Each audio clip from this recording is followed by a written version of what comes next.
The year is 1232, and the city of Kaifeng stands on the precipice of total annihilation. Outside the massive stone walls, the Mongol hordes gather like a dark storm cloud ready to unleash devastation upon the Jin dynasty. The air is thick with the scent of fear and burning timber as the defenders look out upon the endless sea of invaders. This is not merely a siege of arrows and swords, but the dawn of a terrifying new age in human conflict. The night sky is suddenly ripped apart not by lightning, but by a man-made fury that screams across the heavens. Trails of fire dance through the dark, bringing death to those who thought themselves safe behind heavy armor. Inside the city walls, the Jin engineers work with feverish desperation to deploy their secret weapon against the Mongol war machine. They handle ceramic pots filled with a volatile black powder that promises salvation through destruction. These are the Thunder Crash Bombs, and they represent the cutting edge of military technology in the 13th century. When the fuses are lit and the vessels are hurled over the battlements, the resulting explosion sounds like the wrath of the gods themselves. Shrapnel and fire erupt outward, shattering the morale of the attackers and maiming horses and men alike. The Mongols, who are masters of the bow and horse, have never faced a force that can turn the very air into a weapon. This moment at Kaifeng marks a critical turning point where the trajectory of global history shifts violently off its axis. The substance fueling these explosions was not originally designed to take life, but rather to extend it indefinitely. For centuries before this siege, scholars and mystics had tinkered with elements of the earth in search of a potion for immortality. It is a profound irony that the quest for eternal life would birth the greatest instrument of death the world had ever seen. The Jin commander, watching the carnage from the ramparts, likely understood that warfare had changed forever, but he could not have predicted the global revolution that was just beginning. How did a simple mixture of three common minerals evolve from a parlor trick into a force capable of toppling empires and reshaping continents? This question lies at the heart of the modern world, and the answer begins long before the Mongol invasion. It starts in the quiet, misty mountains of ancient China, where Taoist alchemists sought to understand the fundamental nature of the universe. Their experiments were driven by spiritual devotion and scientific curiosity rather than martial ambition. Yet in their mixing bowls and furnaces, they stumbled upon a chemical reaction that would eventually silence the clash of swords and render the mightiest stone castles obsolete. The protagonist of our early story is not a general or a king, but the anonymous alchemist working in the isolation of a mountain retreat. During the mid-9th century, these seekers of truth were experimenting with sulfur and saltpeter in their search for the elixir of life. They observed that when these ingredients were combined with charcoal and exposed to open flame, the result was a vigorous and sudden burn. Early texts from the Tang dynasty warned specifically against mixing these substances due to the risk of singing one's beard or burning down the laboratory. It was a humble beginning for a compound that would one day dictate the fate of nations. This volatile powder was initially known as hu yao, or fire medicine, reflecting its origins in the apothecary rather than the armory. The early mixtures were low in nitrate content, meaning they deflagrated or burned rapidly rather than detonating with a high explosive force. For a long time, it was used primarily for firecrackers to ward off evil spirits during festivals or for theatrical displays of light. The colorful sparks and loud bangs were intended to delight the senses and purify the air of malevolent energy. However, it did not take long for military minds to observe the destructive potential hidden within the festive smoke and bright flashes. By the time the Song Dynasty rose to power in the 10th century, the pressure of constant border conflicts necessitated new military innovations. The Song court established government workshops dedicated to the production of fire weapons, transforming the alchemist's discovery into a state secret. The first true gunpowder weapons were not guns, but incendiary devices attached to arrows. These fire arrows utilized a small pouch of gunpowder to extend their range and set fire to enemy tents or ships upon impact. While they lacked the kinetic power of later firearms, they introduced a psychological element of terror that traditional archery could not match. The military manual known as the Wujing Zongyao, compiled in 1044, provides the first written formulas for gunpowder. This text details the precise ratios of sulfur, saltpeter, and charcoal needed to create toxic smoke bombs and incendiary projectiles. It reveals a sophisticated understanding of chemistry and a systematic approach to weaponizing the compound. The Song engineers added ingredients like arsenic and pitch to create poisonous clouds that would choke enemy soldiers in confined spaces. This was chemical warfare in its infancy, born from the necessity of defending a wealthy empire against aggressive nomadic neighbors who excelled at cavalry warfare.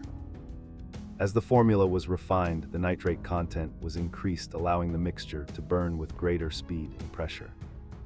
This evolution paved the way for the fire lance, which is widely considered the ancestor of all modern firearms. The fire lance consisted of a bamboo tube filled with gunpowder and tied to the end of a spear. When ignited, it spewed a jet of flame and projectiles like porcelain shards or iron pellets at the enemy. It was a close-quarters weapon used effectively by infantry to break the charge of heavy cavalry. The shock of the noise and the spray of fire could panic horses and disorient soldiers in the heat of battle. The transition from bamboo tubes to metal barrels was the crucial leap that transformed the fire lance into the hand cannon. Bamboo could only withstand so much pressure before bursting, but bronze and iron could contain a true explosion. In the late 13th century, the Heilongjiang hand cannon emerged as one of the earliest surviving examples of a firearm. This crude bronze weapon was essentially a metal tube with a touch hole for ignition. It fired a single projectile with enough force to penetrate armor at close range. The soldier wielding it held the power of a thunderbolt in his hands, marking the end of the age of muscle-powered warfare. The Mongol conquest of China was not just a clash of civilizations, but a massive transfer of technology. Genghis Khan and his successors were pragmatic conquerors who readily adopted the weapons of their defeated enemies. When the Mongols encountered gunpowder weapons, they integrated Chinese engineers into their own armies. They used these engineers to besiege cities across Central Asia and the Middle East, spreading the knowledge of gunpowder westward. The Pax Mongolica, or Mongol peace, that followed allowed for the free flow of goods and ideas along the Silk Road, accelerating the diffusion of this revolutionary technology. By the mid-13th century, the secret of gunpowder had reached the Islamic world, where it was further refined and adapted. Arab chemists and engineers wrote treatises on the purification of saltpeter, which was essential for creating more powerful explosives. The Mamluk Sultanate in Egypt utilized hand cannons and fire lances to repel the Mongol invasion at the Battle of Ain Jalut. This victory was pivotal as it halted the Mongol advance into Africa and demonstrated the effectiveness of gunpowder weapons in open-field battles. The Islamic world became a bridge, transmitting the technology from East Asia to Europe. The arrival of gunpowder in Europe remains a subject of historical debate, but it likely entered through trade routes or during the Mongol invasions of Eastern Europe. The English philosopher Roger Bacon recorded the formula for gunpowder in the mid-13th century, hiding it within an anagram to protect the dangerous secret. Bacon understood the terrifying potential of the substance, describing how it could produce noise like thunder and flashes like lightning. European alchemists and smiths soon began experimenting with the mixture, leading to the development of the first European cannons or bombards. The 100 Years' War between England and France served as a testing ground for these early European firearms. At the Battle of Crécy in 1346, the English army deployed primitive cannons known as riboldecquins. While their physical impact was limited, the noise and smoke terrified the French horses and contributed to the chaos on the field. These early guns were dangerous to their users, often exploding due to poor casting or unstable powder mixtures. However, they signaled the beginning of the end for the mounted knight who had dominated European warfare for centuries. As metallurgy improved, cannons became larger and more reliable, capable of smashing through the stone walls of medieval castles. The feudal system relied heavily on the impregnability of the local lord's fortress, but gunpowder changed the equation entirely. Kings could now crush rebellious vassals by simply battering down their walls with artillery. This shift centralized power in the hands of monarchs who could afford the expensive foundries and saltpeter supplies, needed to maintain an artillery train. The age of the independent feudal lord was waning, replaced by the rise of the centralized nation-state. The most dramatic demonstration of gunpowder power occurred in 1453 with the fall of Constantinople. The Ottoman Sultan Mehmed II hired a Hungarian engineer named Urban to construct a cannon of unprecedented size. This monster weapon, known as the basilic, was capable of firing a stone ball weighing over 1,000 pounds. For weeks, the great bombard pounded the Theodosian walls, which had stood invulnerable for 1,000 years. When the walls finally crumbled, the Byzantine Empire fell with them, marking the symbolic end of the Middle Ages. The psychological shock of Constantinople falling to gunpowder weapons reverberated throughout Christendom and the Islamic world. It was a clear message that no fortification was safe against the new technology. Military architecture was forced to evolve, leading to the development of the Star Fort, or Trace Italian. These forts featured low, thick walls and angled bastions designed to deflect cannonballs and provide overlapping fields of fire. The geometry of war had changed, turning sieges into complex mathematical problems involving angles, trajectories, and ballistics. While Europe adapted to the cannon, the gunpowder empires of the East were rising to power on the back of the same technology.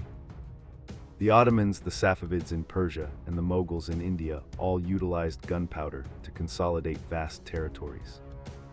Babur, the founder of the Mughal Empire, used field artillery and matchlock musketeers to defeat the much larger army of the Delhi Sultanate at the Battle of Panipat in 1526. His victory established a dynasty that would rule the Indian subcontinent for centuries, proving that gunpowder was the key to imperial dominance. In East Asia, the technology continued to evolve independently, often leading to unique innovations like the Korean H-Hwacha. The H-Hwacha was a multiple rocket launcher capable of firing dozens of Singajin, or magical machine arrows, in a single volley. During the Imjin War in the late 16th century, Korean forces used H-Hwachas to devastating effect against Japanese invaders. The sight of hundreds of rocket-propelled arrows screaming through the air halted samurai charges and defended fortresses against overwhelming odds. It was a prime example of how rocket technology had advanced since the early days of the fire arrow. Japan initially resisted the widespread adoption of firearms due to the cultural importance of the sword and the samurai code. However, after Portuguese traders introduced the matchlock musket in 1543, the Japanese feudal lords quickly recognized its utility. The warlord Oda Nobunaga revolutionized Japanese warfare by utilizing massed volley fire at the Battle of Nagashino. Peasants armed with muskets were able to cut down elite samurai cavalry, proving that technology could level the playing field between social classes. The gun had democratized death. Back in Europe, the refinement of gunpowder itself was crucial for the development of reliable small arms. Early powder was a fine dust that often separated during transport and absorbed moisture easily. The invention of corning, or granulating the powder, in the 15th century solved these problems. Corned powder burned more evenly and powerfully, allowing for the creation of smaller and more effective handguns. This development paved the way for the arquebus and eventually the musket, which became the standard infantry weapon for the next 3 centuries. The 30 Years' War in the 17th century saw the integration of firearms into disciplined military formations.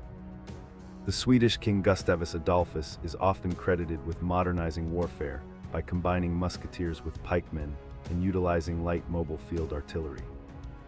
His innovations allowed for greater tactical flexibility and firepower on the battlefield. Armies grew larger, and the logistics of supplying powder and lead became just as important as the bravery of the soldiers. War was becoming an industrial enterprise driven by the chemistry of gunpowder. As European nations expanded their empires across the globe, they brought their superior firepower with them.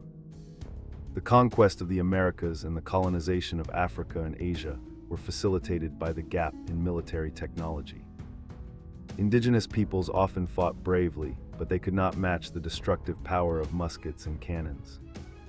Gunpowder became a tool of oppression and empire building, allowing small European forces to dominate vast populations. The sound of the gun became the sound of colonial authority. By the 18th century, the flintlock mechanism had replaced the matchlock, making firearms more reliable and easier to use.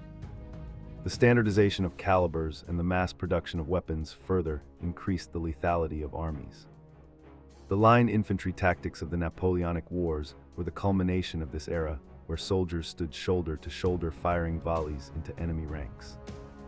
The discipline required to stand firm amidst the smoke and noise of exploding shells was a testament to the psychological conditioning of the modern soldier. Paradoxically, while Europe raced ahead in firearms development, China, the birthplace of gunpowder, fell into a period of stagnation. The Qing dynasty, after consolidating power, felt secure in its dominance and saw little need to innovate further. They focused on maintaining internal stability and traditional archery, viewing firearms as secondary weapons. This complacency would prove disastrous in the 19th century when the British arrived with superior gunboats and artillery during the Opium Wars. The defeat was a humiliation that forced China to reckon with the technology it had invented but failed to master. The mid-19th century brought the next great revolution in propellants with the invention of smokeless powder. Traditional black powder created thick clouds of white smoke that obscured the battlefield and fouled weapon barrels. Smokeless powder based on nitrocellulose was 3 times more powerful and burned cleanly. This allowed for the development of smaller calibers, higher velocities, and automatic weapons. The machine gun born from this new chemistry would turn the battlefields of World War I into industrial slaughterhouses. The industrialization of death reached its peak in the trenches of the Great War, where the legacy of the alchemists' invention was fully realized. Artillery shells rained down by the millions, churning the earth into a moonscape of mud and blood. The romanticism of war was dead buried under the weight of high explosives. The formula that had once been a curiosity in a Taoist laboratory now defined the existence of millions of men. It was the ultimate manifestation of the destructive potential hidden within nature. Yet the story of gunpowder is not solely one of destruction, for it also birthed the age of rocketry. The same principles that propelled the fire arrow were refined by scientists like Robert Goddard and Wernher von Braun. The V-2 rockets of World War II were the direct descendants of the Qin dynasty weapons. In the post-war era, this technology was repurposed to break the bonds of gravity itself. The Saturn V rocket, which carried humanity to the moon, was powered by the same fundamental physics of action and reaction that had launched the first fire lance. Today, the legacy of gunpowder is woven into the very fabric of our geopolitical reality. Every standing army, every border dispute, and every global superpower relies on the descendants of that ancient Chinese invention. The nuclear weapons that maintain the balance of terror are delivered by rockets born from gunpowder technology. The alchemists who sought eternal life instead gave humanity the power to end it. It is a cautionary tale about the unintended consequences of discovery and the dual nature of human ingenuity. From the walls of Kaifeng to the launch pads of Cape Canaveral, the journey of gunpowder is the story of civilization itself.